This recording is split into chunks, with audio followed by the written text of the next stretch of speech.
21일 토요일 5시 10분입니다. 이제 일 마치고 집으로 가는데요. 저번 주에도 그렇고 계속 필리핀에 비가 오고 있습니다. 맨날 계속 오는 건 아니고 하루에 한두 번씩. 이게 지금은 비가 좀 안 오는 시기인데 지금 새해까지 계속 이런 식으로 비가 오는 걸로 지금 일기예보상 그렇거든요. 아무래도 그러니까 올해 11월 달에 태풍이 4개가 생긴 것처럼 뭐 기상 여건 같은 게 좀 변하지 않는가 그래 싶고요. 오늘부터 사실상 거의 연휴가 됐는데 지금 1월 첫째 주 그 일요일까지 아마 그러니까 거의 쉬는 분위기가 될 것 같아요. 다만 이제 우리는 손님들이 찾아오니까 그러니까 그 빨간 날 연휴 휴무 빼고는 당직 직원들이 계속 근무를 하기로 그렇게 되어 있습니다. 나머지 우리 직원들 한 90%가 지방에서 올라왔거든요. 그래가지고 그 직원들은 지금 오늘 저녁부터 해가지고 각자 이제 자기 집으로 이제 갑니다. 그 집이 좀 멀고 그렇지 이제 비행기가 그러니까 자주 안 가는 그런 지방 직원 같은 경우에는 버스 타고 루송 끝까지 가가지고 거기서 다시 배를 타고 자기 집으로 이제 가는 그런 여정을 가지는데요. 그러면 대략 여기서 숙소에서 자기가 출발을 하면은 저기 그쪽 배에 배에 올라가는 그 버스가 있어요. 페리호에. 그 버스는 저기 마닐라 또 시내에서 출발을 하니까 여기서 마닐라 갔다가 또 거기서 이제 저기 끝까지 이제 루송 끝까지 이제 남쪽 끝까지 내려가면 대략 8시간 한 10시간 걸릴 거예요. 8시간에서 10시간 그 차가 막히는 거에 따라 가지고 그래 되면은 그래서 다시 이제 배를 타고 이제 이래 하면은 뭐 24시간 거의 가는 셈이겠죠. 그 오는데도 24시간 그래 집이 가는 게 그래 험하니까 뭐니까 휴가도 지금 2주 반 휴가를 2주 반을 지금 쓰는 걸로 되어 있습니다. 나머지 직원들은 좀 먼 곳 웬만큼 멀어도 다 갑니다. 다 가. 그러니까 요즘 한국 같은 경우에는 조금 약간 바쁘다든지 본인이 싫으면 잘 안 가잖아요. 이제 뭐 그렇게 꼭 오라고도 잘 안 하고. 근데 여기는 아직까지 가족끼리 그러니까 이때는 봐야 된다 이런 분위기가 강하더라고요. 저도 참 그게 부럽습니다. 전에 제가 그렇게 못했는데 볼 수 있을 때 보는 게 맞는 거죠.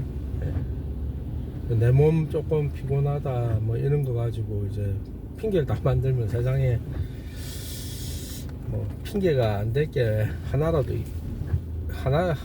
없겠죠. 그래서 저는 그런 건 좀 제 성격을 저도 다니는 거 싫어하는데 진짜 바꿀 겁니다.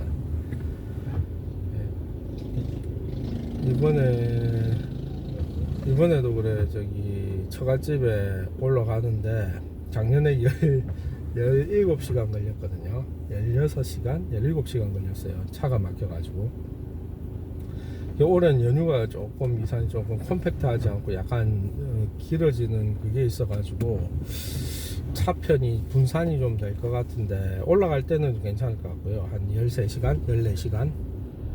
내려올 때는 아마 그때 1월 2일날 지금 내려오려고 생각하는데 아마 그때는 차가 많이 막힐 것 같아요. 그러면 아마 16시간, 7시간 그래 걸리지 않을까. 중간에 조금 쉬고 그럴 것 같습니다. 그래 뭐 장인어른 계시니까 장모는 안 계시지만은 장인어른 있으니까 가서 인사해야죠. 그게 그 우리가 배운 거고. 저도 그러니까 저는 좀 어릴 때는 뭐 내년에 가지 이런 식의 생각을 많이 했는데 사람 바뀌는 것 같아요, 나이 때문에. 예, 우리 직원들 같은 경우에는 연말 뭐 상여금이라고 별도 그건 없고요. 그냥 선물 사고 집에 귀향비에 보태 쓰라고 좀 약간씩 그 주긴 줬어요.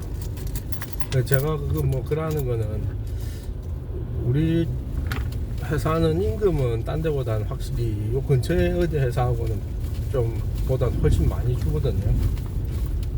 이게 또 저는 또 이 연휴 분위기 이것 때문에 좀 해이해지고 이런 건 좀 싫어가지고 그냥 오늘 아침에 그래 그러니까 떡값 봉투 하나씩 그래 돌렸죠. 그래 그래서 이제 홀가분하게 이제 집에 갑니다.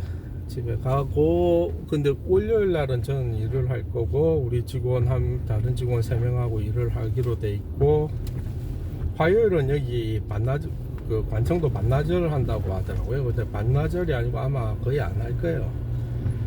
그렇고 화요일 그러니까 화요일 크리스마스 이브 그 시간부터 이제 그 본격적인 연휴로 이제 들어가는 거고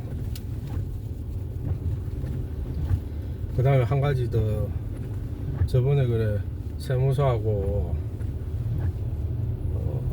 그때 200만 페소 요구받았다 그래 이야기를 드렸는데 최종 우리가 그러니까 자기들이 이중으로 그래 매출 집계를 한 부분을 수정을 해달라.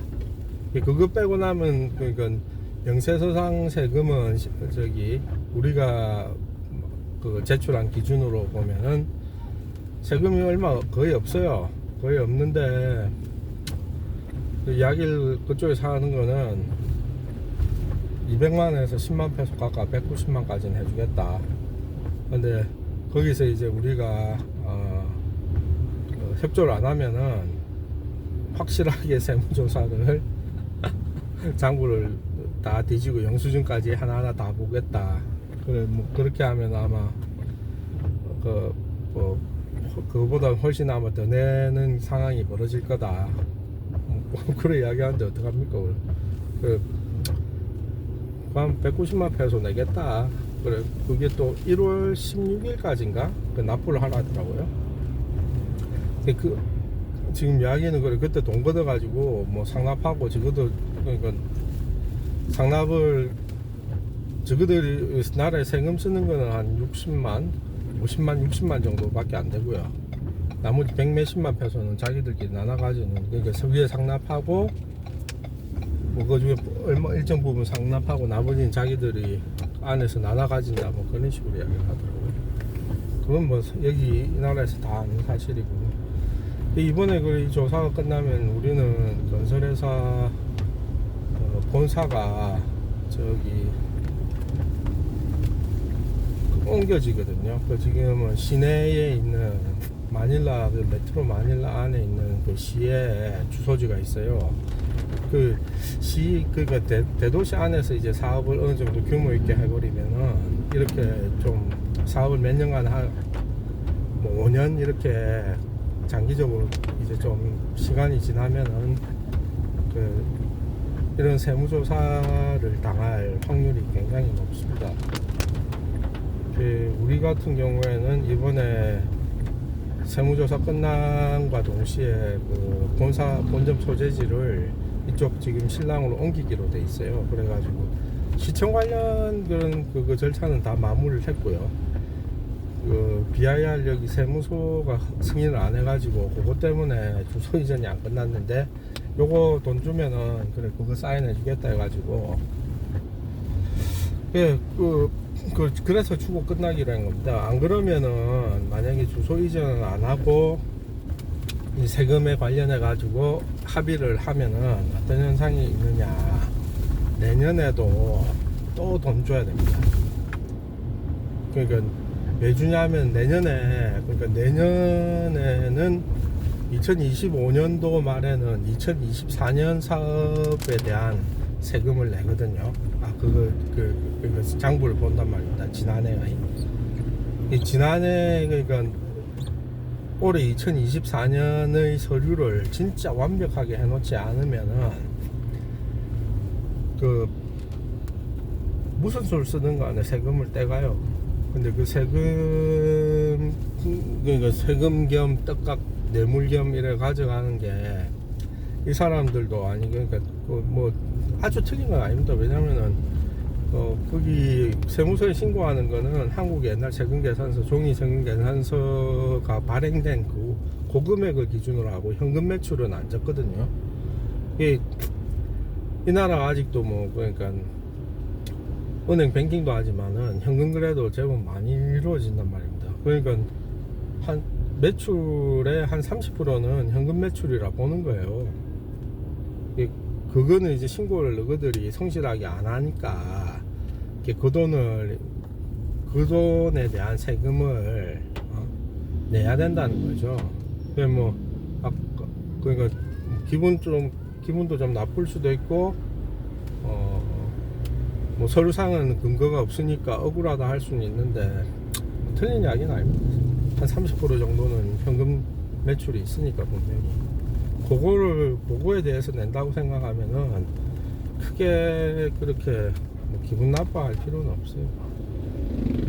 금액은 좀 크긴 큰데 일단은 뭐 이리저리 땡기러 가지고 일단은 낼 수 있는 저 금액은 돈은 조금 모아놨고,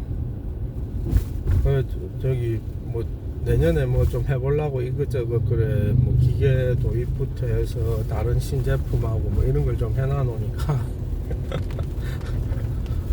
솔직히 버는 거는 제법 많이 벌거든요. 제법 많이 법니다. 근데 이제 일단 저금을 안 하고 다 투자를 해버리니까 현금이 항상 조금 타이트한 느낌이 있죠. 또 뭐 이런 게 있으면 또 항상 나쁜 것만 있는 게 아니니까요. 오늘 또 어떤 일이 있었냐면은 중국에 우리 그러니까 9월부터 이제 하는 업체하고 좀 거래를 하게 됐는데, 그 업체가 좀 신기한 업체였어요. 왜냐하면 중국 같은 경우에 30% 성금 주고 70%는 배 예약이 끝나고 이제 그 컨테이너 적재하면은 70%를 보내라고 그런 식으로 하거든요. 37로. 37로 하는데 이 친구는 그러니까 제조사는 아니고 트레이딩 회사 대표입니다.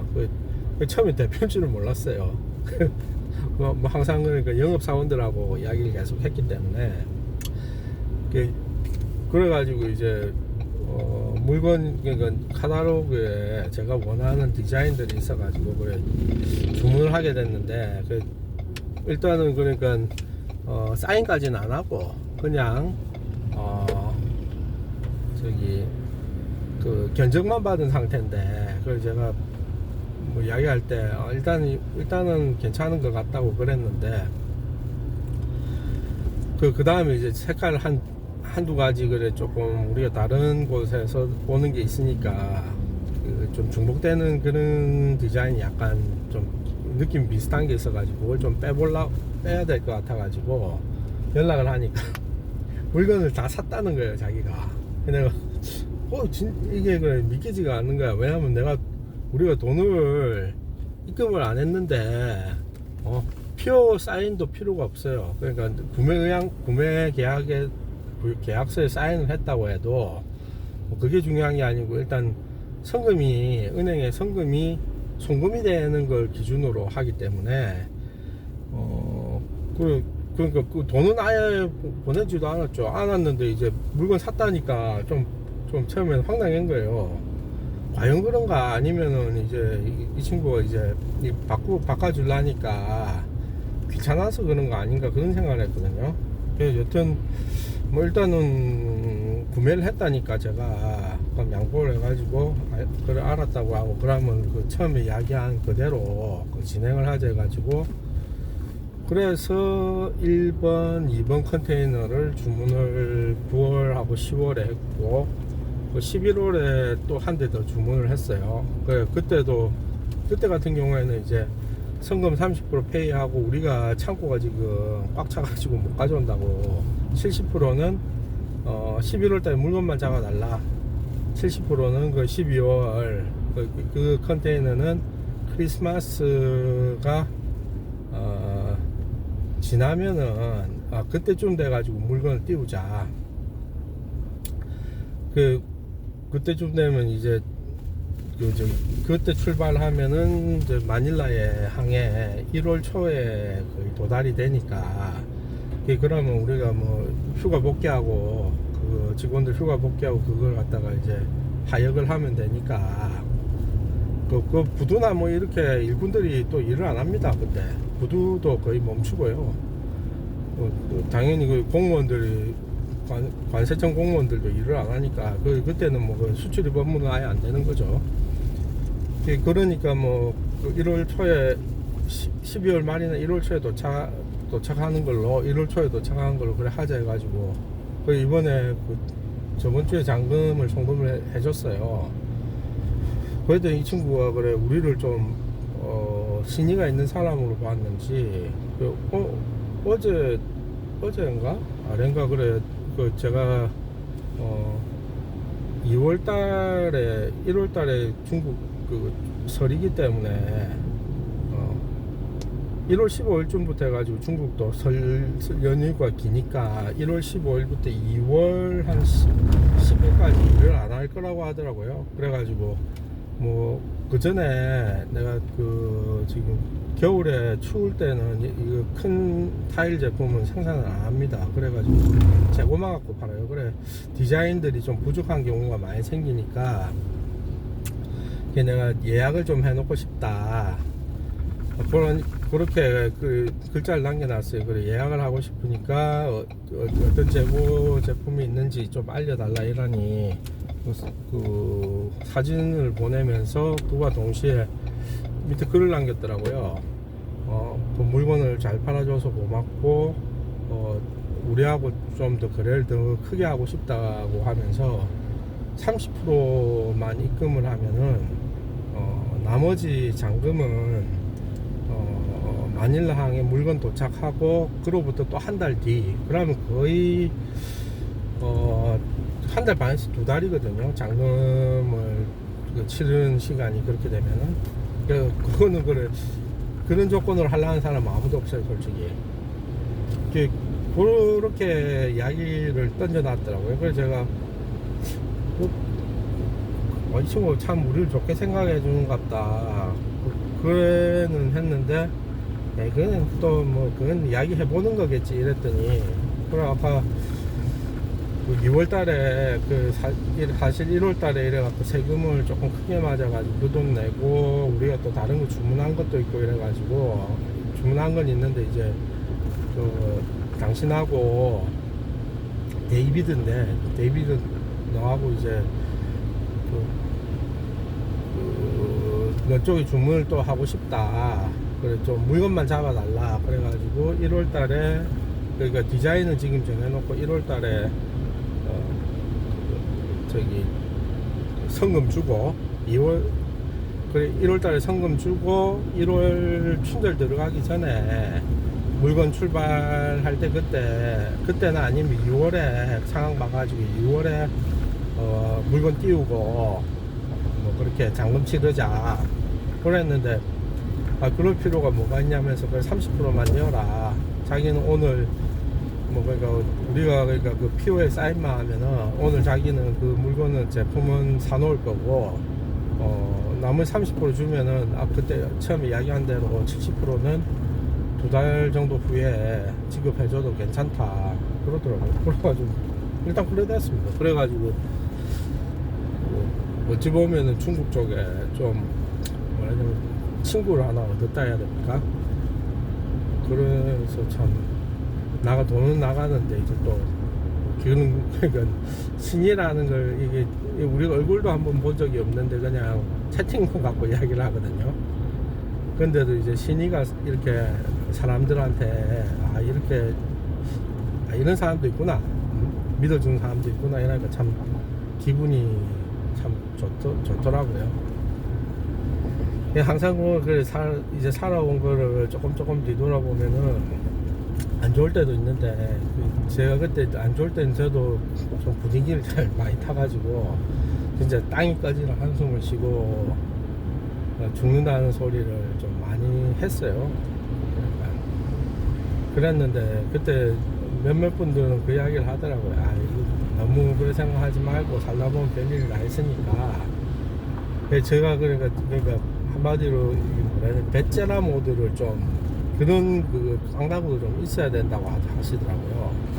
못 갚으면 어때? 다음에 갚겠다고 약속하고 머리 한번 수그리고 봐달라고 하면 없어 하면 되는 거지.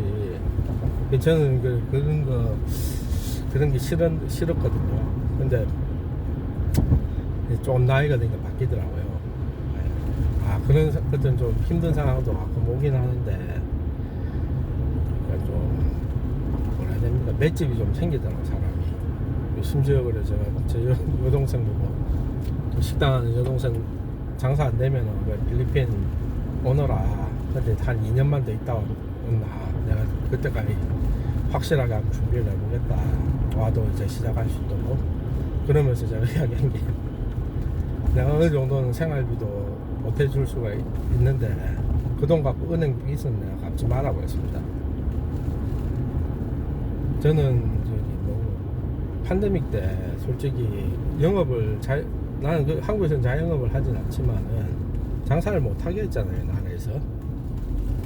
나라에서 장사를, 그러니까 물론 그거는 뭐 전염병 통제를 위해서 그런 건데, 나라에서 장사를 못하게 했으면은 못하게 한 거는 대출이 아니고 보상을 해야 된다 생각을 하거든요. 왜냐하면은 그러니까 나라의 행정적인 목적을 성사시키기 위해서 협조를 구하는 거 아닙니까? 협조를 상대방한테 구하게 돼가지고 상대가 피해를 입으면 보상을 해줘야 되는 거죠. 그냥 대출 알선해주고 약간 대강 날짜 맞춰 돈 주고 하면은 그러면 어떡합니까? 지금 이거 보면은 자영업자들 그때 대출빚 나온 거 지금 못 갚는 사람들이 하다고 하잖아요. 그게 대출이 아니고 그걸 끝을 내고 그때 매듭을 짓고 대신에 이제 경제가 좀 잘 돌아가면 세금을 좀 더 걷어가지고 걷는 방향으로 하든지 그래 하는 게 맞는 것 같은데, 여튼 그런 게 지금 보니까 자영업 쪽에 좀 사람들이 많이 어려워하는 것 같더라고요. 그래서 제가 아까 이야기 드린 것처럼 동생한테 그 이야기를 했어요. 갚지 마라. 갚지 말고 그냥 욕하는 분도 저한테 아마 있겠죠. 돈 빌리고. 그냥 제가 그랬어요. 친구나 지인 돈은 끝까지 갚아야 된다. 다만 나는 그 이야기, 은행 돈은 은행 지금 돈도 잘 벌고 가기 때문에 그거는 다음에 진짜 돈 있거든 그때 갚아준다고 생각해라. 신용불량자 때에도 그래 이야기를 했죠. 여튼 그래가지고 오늘 뭐라 해야 됩니까? 살다 보면 좋은 일도 있고 나쁜 일도 있다. 그거와 함께 이제